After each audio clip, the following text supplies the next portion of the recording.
want to just acknowledge the people who helped me to come to the Gambia.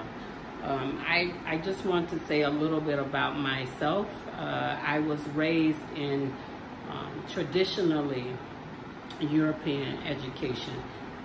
It was a challenge because I was always fighting for rights and to fit in. I was grateful that I was raised with blackness and to be proud of this black skin. If it wasn't for that, I wouldn't have survived the racial trauma that I experienced. From elementary school, I went to Andrew Jackson. You know, he was a big Confederate person. Then I went to Hamilton Middle School, was another big Confederate white person. I went to Will Rogers High School in Tulsa, Oklahoma. I then went to Southern Wesleyan University and got an undergrad in business administration with a focus in organizational psychology. I then went to another white school, Webster University. I was always fighting for rights and justice, where I received a master's degree in counseling with a focus in community as well as clinical mental health. And then I went to the most racist institution of all, the College of Charleston in Charleston, South Carolina, where right to this very day, white people still think it's okay to do blackface and hang nooses in bathrooms around students. I'm grateful I was an older student. So I was fighting at the College of Charleston, was the Graduate Diversity and Inclusion Council president.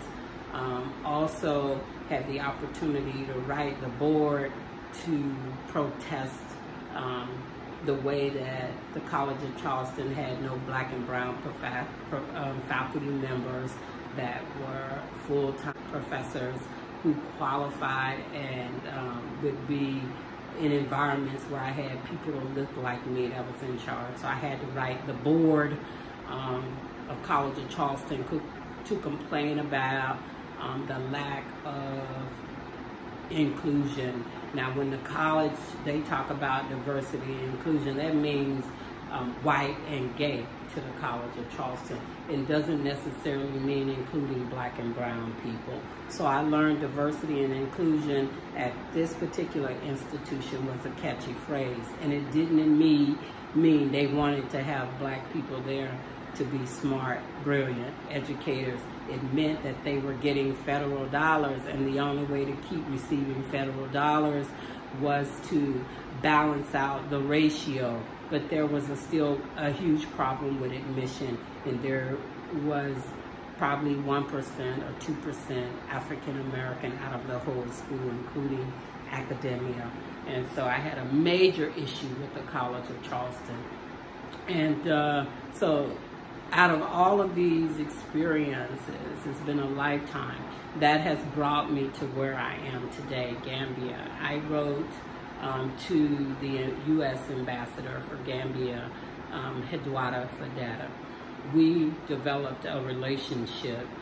He invited me to come to the Gambia after I wrote and submitted a policy framework to him. So I want to give thanks to my brother from King Nama, who have accepted me. I am the little girl from King Nama. I acknowledge Ambassador Fadada for the invite and for accepting me as family. I also want to acknowledge Akali Kante, who is the special advisor to Adama Barrow, the current president. He made sure that my journey here was met with safety, treated me as a VIP, and made sure I had everything I needed in the Gambia, including accommodations at Calabash Resorts in Palma with the owner Aziz. I also want to give thanks to and acknowledge the Commissioner of Immigration, Bayansa Jara. He is instrumental in my day-to-day here, so I'm grateful for all of these Gambians who have lived abroad, welcomed me to the Gambia, take my hand and guide me through this process. I want to give thanks to you who have listened to my video and subscribed to it. Living in the Gambia is not easy. And I want to say it is not easy. And I want to apologize in advance if you are offended by anything that I'm saying, but I want to make sure that I'm sharing my experience with people and they can extract what they need and leave what they don't need. So please, these videos are not designed to offend anyone. It is just to talk about my experience. The work that I do and the things that I need to feel comfortable when I'm not working are the things that I can't get here in Gambia that I chose to ship. So you saw my pantry, you've seen my kitchen, and we've talked a little bit about the challenges. So I'm going to say the challenges are going to be health, it's going to be environmental, whether it's water or electricity. And you guys had beautiful, beautiful recommendations on what things that I could get to manage these environments. Now, I've never, and I'm not begging. I heard someone say that I was begging. I'm not begging. But if I asked you for something, or if I asked you to make a contribution, it is not going to be for me. I am good. It is for the village, and it is for the work that we are doing in Gambia. So currently, we've built a memorial garland at Teledine Lower Basic. We're working on an outdoor cafeteria. The foundation has been poured. We've rendered school supplies, athletic equipment, and now I have bags of rice to give to them. School starts in September. In Teledine, we're working on a health clinic initiative, so that is going to be the major priority. We did a documentary 2 weeks ago. There's a videographer in the village, so we're waiting on him to do the edits. We've had an invite from regional directors of the government for the clinic that I'm going to be sharing with you. They have asked me not to just localize this in one village, but they want to make sure that we're getting the right information out to the right people. And I want to make sure that I'm being respectful. I've been in the military, I've been a government worker all of my life, whether federal government or state government. So protocol has already been established, and I'm going to follow the protocol because I don't want to offend anyone. So I'm making sure that the government is aware of what's happening, and they can say, yes, this is appropriate, this is not appropriate. So we're waiting on the videographer, and it's going to be some great news for you, my family, my new subscribers. I'm brand new to this. I'm not a perfect being, but you will find integrity is who I am. It's not what I do. Very few people belong to this club called Integrity, but I've been diehard about having integrity my whole life. Even if I was the only person standing alone fighting for a cause, integrity would not allow me. Even with my fight with the College of Charleston, I fought it alone as a single black person, not even gender-based, but as a single black person living in this skin. I didn't want those coming behind me to have to continue this level of suffrage. So I wrote in, I complained, I shed light on certain things, and I was able to get things accomplished that nobody could get accomplished, that people won't even talk about. But I'm thankful I stood the test of time. And so I don't want to offend you in these videos, but these videos are serious. These are for the people who have made a decision to make an exodus and repatriate to Africa. Africa is a big country with big continent with 54 countries. You pick one and you decide. But I said, I have an understanding of who you are and what you desire to do when you get there. If you have a goal, and focus, you'll know what you need to work on the most, and you won't be distracted by things that are happening. You can recenter yourself because you have mission, you have goals, and you have objectives.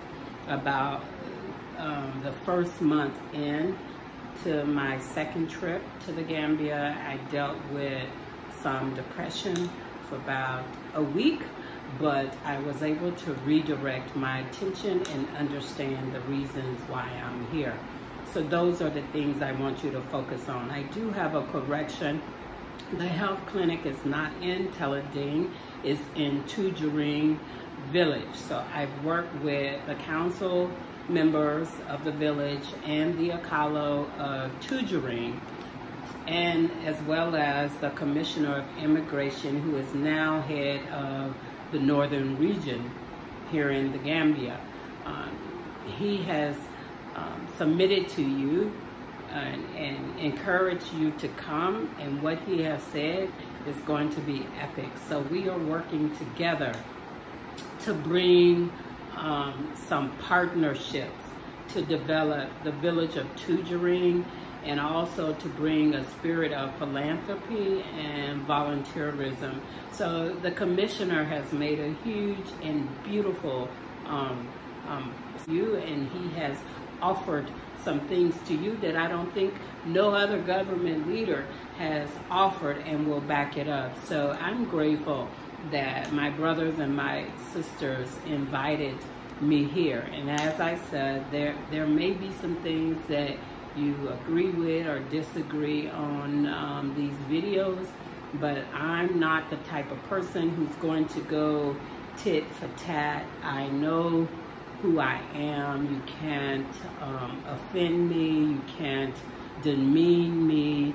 I am really focused on the reason why I am here. I believe that each person was created and brought into this universal place we call Earth with unique talents and abilities. It is up to the individual to discover what those talents and gifts and skills, knowledge, skills, and abilities are, and bring those and cultivate that within you, so that you can bring and do whatever you were called to do to this place called Earth, and that you will be fulfilling your higher self. It took me a little while. There was one person that made a negative comment. They said they knew one thing that was wrong. Living in the Gambia was not easy, but they knew one thing. They said I needed to shave. Guess what? They weren't lying, but before I can comment, they deleted their comment. But that was the issue with not having power, not having water. I am a seasoned woman who is menopausal with health challenges, and a part of menopause is the loss of estrogen. And then if you have PCOS, polycystic ovarian syndrome, it creates hirsutism, which is excessive hair. And so in my latter stages, I'm finding that this hair growth is a problem. So yes, you know, there's nothing anyone can do or say to stop me from doing what I was called to do. So if these videos are for you, and if they mean something to you and you're learning something from it, that's good. You know, you love on me, I love on you. We keep encouraging one another. I'll keep sharing my truth. You share your truth with me, and hopefully we'll be able to meet. You'll be able to come to Gambia. You'll be able to volunteer and do some work here with us. There are some projects we're working on, so we do want you to come. But have patience with me, and I'll have patience with you. You love on me, I love on you, and then together as a unit, we will allow the villagers to have a seat at the table so that they can write their own narrative. I can't come to a country and be invited somewhere and start judging and assessing and saying what I think they need. No, I want to be an effective listener. I want to hear what people have to say, and I want to design and develop programs that meet their needs. It is not about me, and it has never been and will never be, but it's always about us advancing the cause and sharing this experience. Now, people say diversity and inclusion is the way out. Is that what Black people want? I used to say equity and access. I still believe equity and access, but I also know now, without love of culture, love of people, love of yourself, self-love, you cannot have equity and access. So our goal, our greatest objective is going to be love, to love on one another and understand what love is. So that's what I'm here for. I'm here for capacity building. I'm here for education, whether it's health arena, whether it's academia, that's what I'm here for. And so my goal is to share this experience and invite you who have knowledge, skills, and abilities to come. Now, if you can't contribute, you can do in-kind. One of the in-kind things you can do right now today, if you've ever been in lower school or primary, elementary, middle school, tell a dean lower basic, we need to come up with ways that they can be self-sustaining. We need fundraisers that they can do locally. That's not going to cost them any money, but it'll give the school an opportunity to raise money. As a philanthropist, what I cannot do is fund all these projects on my own. I need help, and I also need levels of engagement.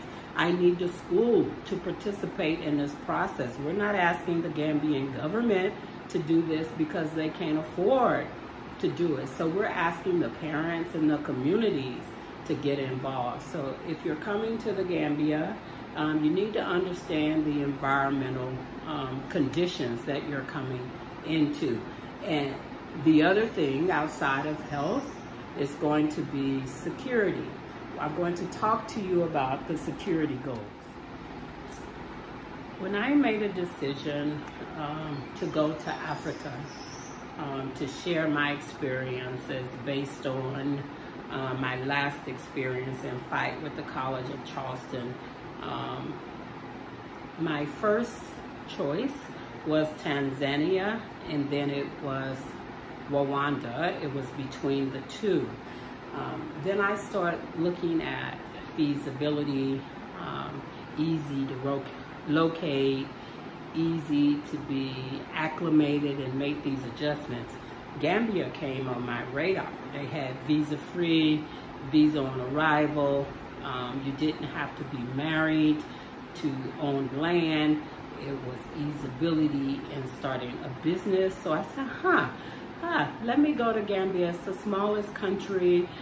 Let me ease myself and make this transition from the Western world and back to my homeland. So let me be light on myself and transition to the smallest country. I am a diehard country guy. I wanted to be in a place that will allow me to learn the landscape and to make the adjustments. And so I've been able to successfully undo that, and I'm still doing it. So that's one reason why I chose Gambia.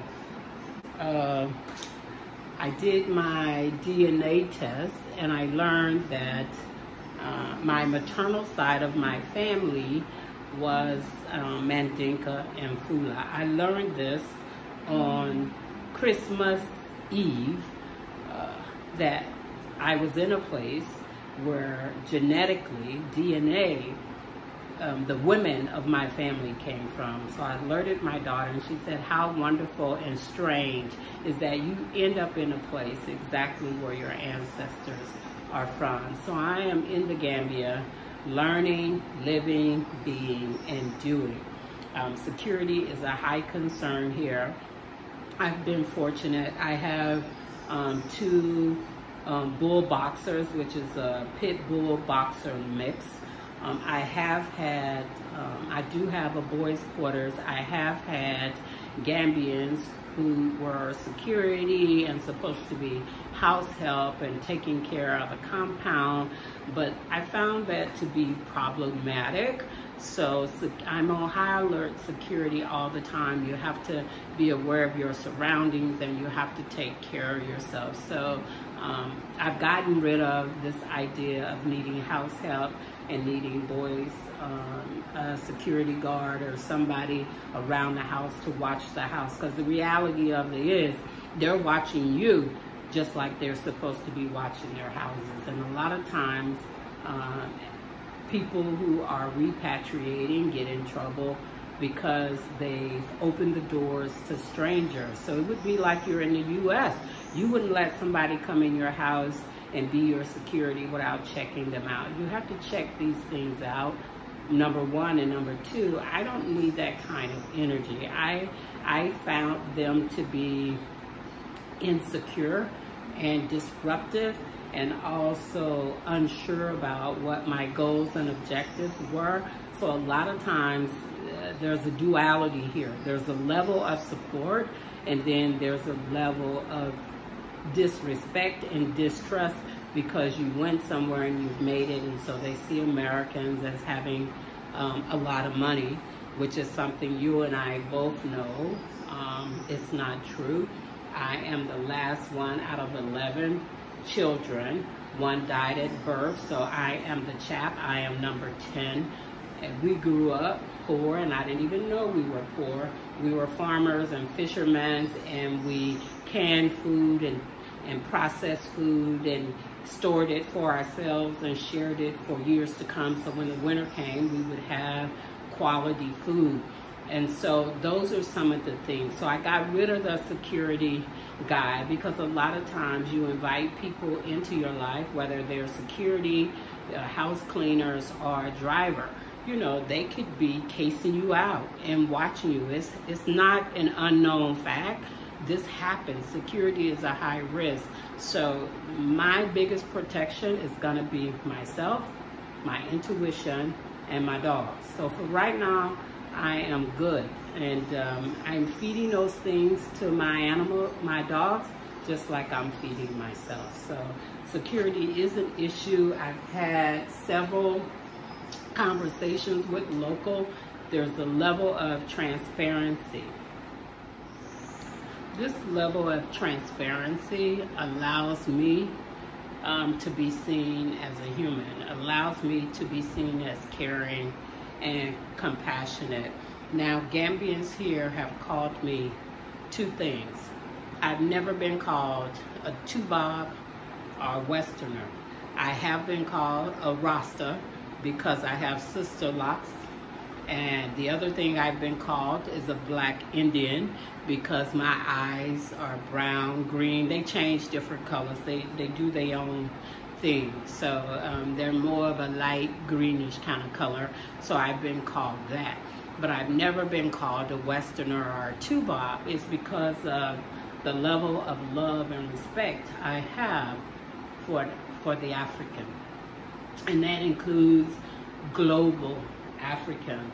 So I want you to come with an understanding of global love and global African.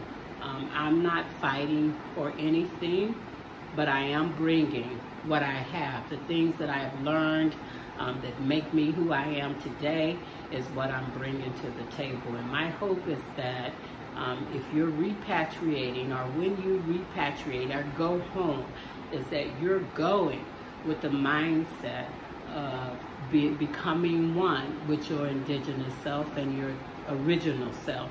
So how you do that, you know, is up to you, and how you bring that in alignment is the work that you're putting in now to know who you are as a person, to know what you can do, what you cannot do, to understand what you can tolerate, what you cannot tolerate. Those are the beautiful things that make you who you are, okay? We are all different. We all have different assignments. You were born with a unique purpose and a unique skill set that only you can accomplish. So your goal is to figure out what unique purpose you were born with, cultivate that, develop that, and do it. That's your ultimate goal in life, is to be a motivation to others, is to reach that purpose of knowing who you are and what you came to earth to do. So if I'm saying things in this video, it is not to disrespect anyone, but it is to encourage, it is to speak the truth, and it is to highlight those things that I am experiencing. Now you can extract from it what you need and leave what you don't need. And if this is not for you, that's okay too. That's cool. I love you. But what you won't do or hear me doing is going back and forth. So I'm not going to spend a lot of time on that. Those who are watching will know me and know where I'm coming from, and I won't have to keep repeating this conversation. What you see is what you get, and it is real. I am a person full of integrity, and I will fight till I die for rights for our people, and that's what I believe in. But come with the notion of your intuition is what's going to protect you and allow you to navigate in this country. Again, I am grateful for all of the people who said, we want you to come to Gambia and make Gambia your home. We want to work with you. I look forward to developing projects with you and working together. I'm excited for that. I'm grateful for the people that said, welcome home, and you are from King Nama village. And if anybody asks you, tell them you're Mandinka from King Nama. But the reality of it is, I'm Fula and Mandinka, but I am the little girl from King Nama, according to my brother Fadada, Ambassador Fadada, and my sister, his wife, Mama. Thank you so much, and I'm so grateful to the headmistress at Teloding and the teachers there who invited me and have been allowing me to do work with them for 2 years, 20 and 21. And I'm grateful for the Akala who has said, welcome, and we're going to work on some major projects. So yes, if you want to come home, please do come home. Understand it is not easy. You will have challenges, but you will learn to navigate. They said, Michelle Obama said, when they go low, you go high. And that's one of the many things I love about walking in new experiences. You can accept it, you can reject it, or you can cultivate it and find yourself to figure out where you are in that space and in that time. So that's exactly what I'm doing. It's good news on the horizon. I want to extend an invitation to you to say, if you're coming home, understand what you're going for, and then cultivate, work on yourself while you're still in the States. And then when you come here, nothing can deter you from reaching your goals and objectives. And not everybody will agree with you, and things are not going to be perfect, and they won't fall into alignment. But you have to trust your intuition and your basic instincts. So no, living in the Gambia is not easy, but I love the Gambia, and I know that wherever your heart tells you to go, if you fully engage yourself, you too will have a different perspective. So I want to say, be wise, Africa, and be proud to be the kind of person who's going to change somebody else's life. Thank you. Have a wonderful day. And remember, bring those things that you love, that you know you need. And I'm going to tell you, Africa does not have everything you need, but I got enough stuff in my pantry to last me a couple years. I'm a hunter-gatherer. I gather things and I know what I need. So I shipped what I need. Health is a major issue.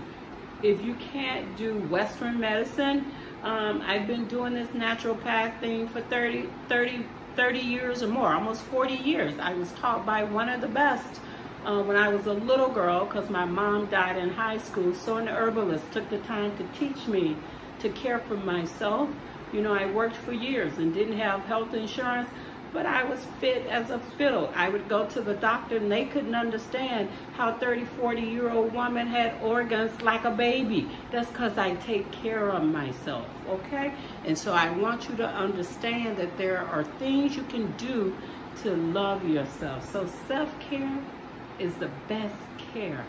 And when you're on this road to discovery, it's your road, it's your journey. Delight yourself in your own experience, but be smart, be prepared, and know that all is not glorious, all is not beautiful. This is life, this is the world. It happens everywhere. Just like you would go to New York or be in LA. If you ever been to LA and saw Skid Row, things happen. This is life.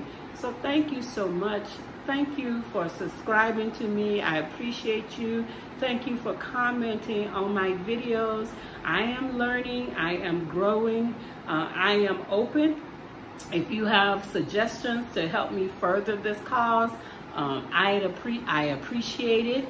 If you want to join us on this mission to help develop and bring capacity building in the area of health, education, and infrastructure, come and join us. If you want to contribute, you don't have to. It's not all about money. There's a thing called in kind. You bring your knowledge, skills, talents, and abilities to the table, and that's better than money, as a matter of fact. So thank you so much. Be wise. I hope you've learned something from this journey, but we are moving forward and we are paying it forward, and we're learning every day. Thank you. See you next time.